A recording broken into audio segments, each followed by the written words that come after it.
ఆంధ్రప్రదేశ్లో కూడా కూటమి ప్రభుత్వం ఉంది, కేంద్రంలో కూడా కూటమి ప్రభుత్వం ఉంది. ఆంధ్రప్రదేశ్లో కూటమి ప్రభుత్వం మీద జగన్మోహన్ రెడ్డి గారు అండ్ టీం అంటే వైసీపీ బ్యాచ్ ఏదైతే ఉందో అది విమర్శిస్తుంటే అది ఇండైరెక్ట్గా బీజేపీని కూడా విమర్శించినట్టే కదా. టీడీపీ జనసేన మాత్రమే కౌంటర్లు ఇస్తున్నారు, మీరు ఎందుకు కౌంటర్లు వేయట్లేదు, మీరు ఎందుకు అడ్డుకోవట్లేదు, మీరు ఎందుకు ప్రభుత్వాన్ని విమర్శిస్తుంటే మీరు ఎందుకు మాట్లాడలేకపోతున్నారు? మీరు కూడా మాట్లాడాలి కదా, మీరు కూడా ప్రభుత్వంలో భాగమే కదా. అదే ఇక్కడ ప్రధానమంత్రి మోదీ గారి యొక్క ఉద్బోధ నిన్న జరిగిన దాంట్లో ఈ విధంగా ఉద్బోధ చేశారంట. మీరు ఎందుకు అసలు కౌంటర్ ఇవ్వట్లేదు?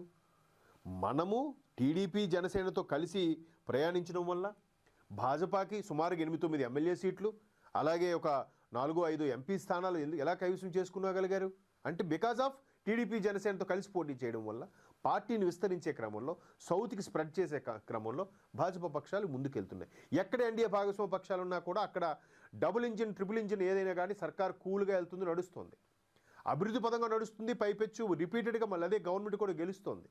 సో అటువంటి డబుల్ ఇంజిన్ సర్కారు సందర్భంగా మీరు కూడా సర్కార్లో భాగస్వామి అయినప్పుడు, సర్కార్ని విమర్శిస్తున్నప్పుడు మీకు మిమ్మల్ని విమర్శించినట్టు కాదా, అంటే మనల్ని అంటున్నట్టు కాదా, మీరు ఎందుకు మాట్లాడట్లేదు అనేది నిన్న ప్రధానమంత్రి మోదీ గారి యొక్క ప్రధాన ఉద్బోధ.